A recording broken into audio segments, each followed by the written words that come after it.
So in this lesson, we're going to be talking about EC2 Image Builder. Well, what is it? How does it help us? It's this service in AWS that helps us build, update, and test EC2 images. It takes advantage of pipelines to create AMI or Docker containers. And we're going to learn about Docker containers a little bit later on in the course. A great thing about it is that we can run it manually whenever we'd like, or we can set it up automatically to run at time intervals. So if we wanted to, let's say, update a specific image once a month, we can have it automate that process, which is great. Another really cool thing about this is that there's no charge for EC2 Image Builder itself. There's only a charge for the resources it creates.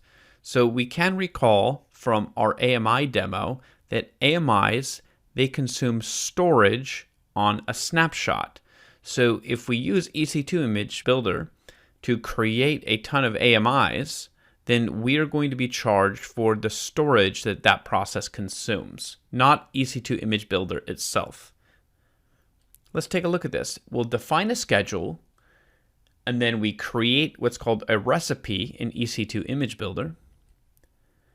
That recipe, it's going to include things like the source image, any build components, and then any test components that we want to include. We then define the infrastructure, which includes the instance type. And then we define distribution, which includes distributing this image to multiple regions in AWS. So why is this important? Well, let's think about it for just a moment. What kind of things go into a customized EC2 instance? We have the operating system, we have any software packages, and then we also have any custom configuration. So why do we want to build updates into our images themselves? If we don't update the images, then we have to update the EC2 instance every time that it gets created. The more out of date the image, that longer the update will take. Think about if we had an image that was a few years old that was on Windows.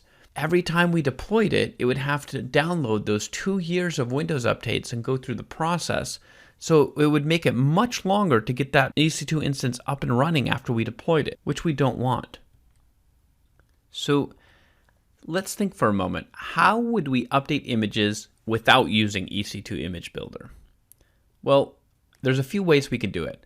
First, we can build an instance from our custom image, and then we can run any operating system updates, update any software packages, and then we test, and then we take a new image, which is a pretty manual process.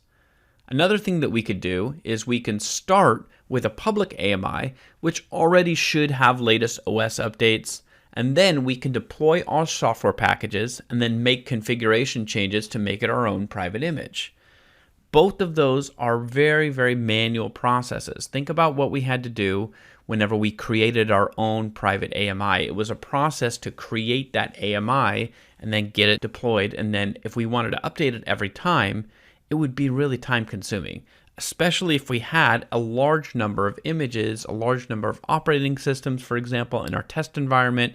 It could be really, really cumbersome. So how is it different with EC2 Image Builder? Image Builder helps us keep our private AMIs up to date by automatically pulling the latest OS updates and then applying those updates to our private AMIs. Image Builder, we can also package software or configuration changes in build packages, and then build packages can themselves be updated as new software versions are released. And then Image Builder can automate the testing process after we build an image to catch problems before they get introduced into our new image.